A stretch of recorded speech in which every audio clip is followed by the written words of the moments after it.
Bueno, voy a hablar el texto Los silencios y las voces de América Latina, desde que nosotros pensar en la modernidad. La autora de este texto es Alicia Argumedo. Bueno, ella plantea un análisis de quién somos nosotros, quiénes pertenecen a este nosotros, ¿no? La autora va a empezar hablando de la modernidad. Digamos, la modernidad aparece cuando se deja de lado la idea, se deja de lado a Dios, ¿no? Y la sociedad se organiza en base a la razón. También cuando hablamos de modernidad siempre tenemos que tener en cuenta que estamos hablando de todo lo europeo. Bueno, acá la autora habla sobre el descubrimiento de América cuando los blancos, los europeos a través de Cristóbal Colón, van a llegar hasta Latinoamérica, ¿no?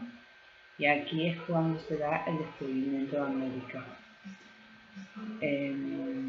También ella no solamente habla de momentos históricos, sino de momentos, ella dice momentos determinados. Por ejemplo, iba a decir que solamente Europa estaba en la modernidad, ¿no? Porque solamente Europa estaba en la modernidad.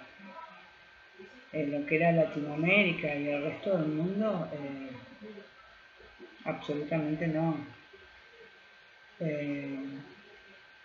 Entonces, bueno, con la llegada del hombre blanco, y cuando hablamos de hombre blanco, se trata de un sujeto europeo, blanco, macho y burgués, ¿no? De 20 a 40 años de edad, de ojos claros, que se cree el modelo de humano.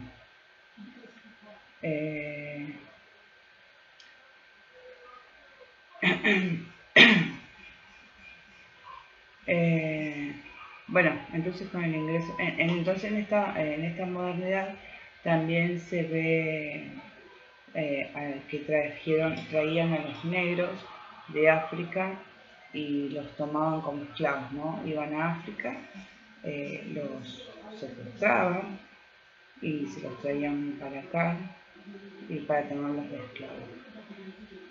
Bueno, con este ingreso de la modernidad, acá en Latinoamérica había personas, digamos, de pueblos originarios, gente de Europa y gente de África, ¿no? Comienza a haber toda una cuestión y problemáticas de cultura, de religión, cuestiones racionales, manifestaciones de resistencia por sobre todas las cosas, ¿no? Con todo esto se crea un terrible malestar, ¿no? Comienza a haber conflictos entre ellos para mantener estas mismas culturas que ellos querían despegarlas de su cultura, de sus creencias, de sus lenguas. También nombra que hubo, digamos, uniones, ¿no? de relaciones sexuales y a través de esto, o sea, el europeo estaba capaz que el europeo estaba con un esclavo africano o el europeo estaba con un criollo, y acá es cuando surgen los mestizos, los criollos, los ambos. Entonces todo esto va a generar que la sociedad sea terriblemente compleja, que las sociedades en sí en ese momento eran totalmente complejas. Bueno, después otro de los conflictos fue la lengua, ¿no? La lengua que ellos pretendían imponerle, que en mucho impusieron, pero también debemos entender y darnos cuenta que muchas de estas lenguas hoy en día siguen vigentes, ¿no? como por ejemplo como la guaraní, ¿no? Como la guaraní. Ellos siguen hablando en su lengua cuando pueden y cuando quieren, porque también son muy observados por el resto, por supuesto. Por esto es que la autora también empieza a hablar de pensar desde, dice ella, desde Latinoamérica. Ella nos dice que digamos, que tenemos que tener una mirada desde Latinoamérica y no que Latinoamérica esté definida desde la mirada de un europeo. Que podamos tener un pensamiento autónomo, habla ella, ¿no? Dice, ya no ser pensados desde Europa, sino tener una mirada puesta con nuestra propia mirada, ¿no? Con los de abajo, dice, ¿no?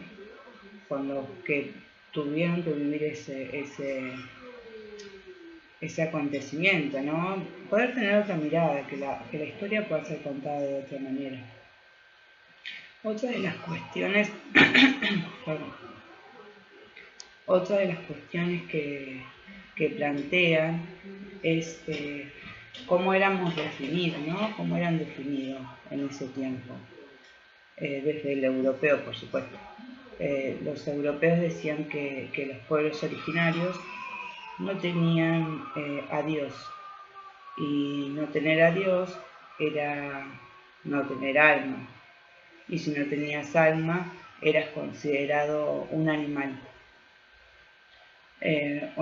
Sí, animales. Entonces usaban a los pueblos originarios como esclavos, o sea, los hacían trabajar, los trabajos forzosos, y esto también era una forma de justificar delante de su Dios y no sentir culpa de lo que estaban haciendo, ¿no?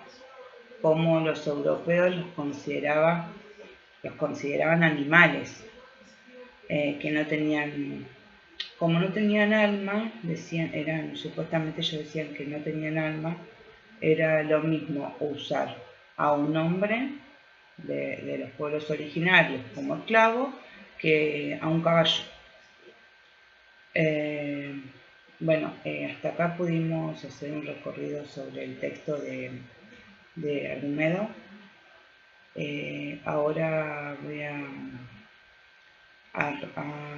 relacionar con las preguntas que nos había dejado, primero con el texto de Guevara y Darío Zeta, que habla de la idea del otro. Bueno, y como sabemos ya, el otro se contrapone a nosotros, ¿no?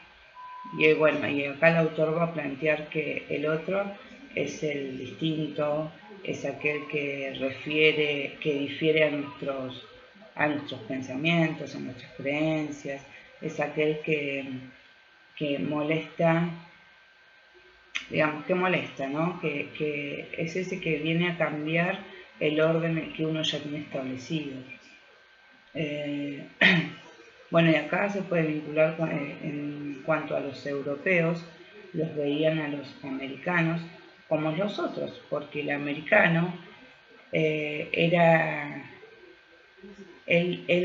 digamos, ellos eran distintos, tenían sus creencias, su cultura, ¿no? Y no pensaban igual que los europeos. Entonces, acá los europeos, por eso los europeos tranquilamente lo pueden considerar como ellos lo consideraban como animales. Entonces, siempre era el otro, era el otro, el distinto, ¿no? El que quería venir el que se resistía, el que era distinto, el que no coincidía con él, ¿no? Para sus deseos, digamos. Bueno, después vamos a hablar sobre el texto de Durkheim, de la historia tradicional y la historia nueva.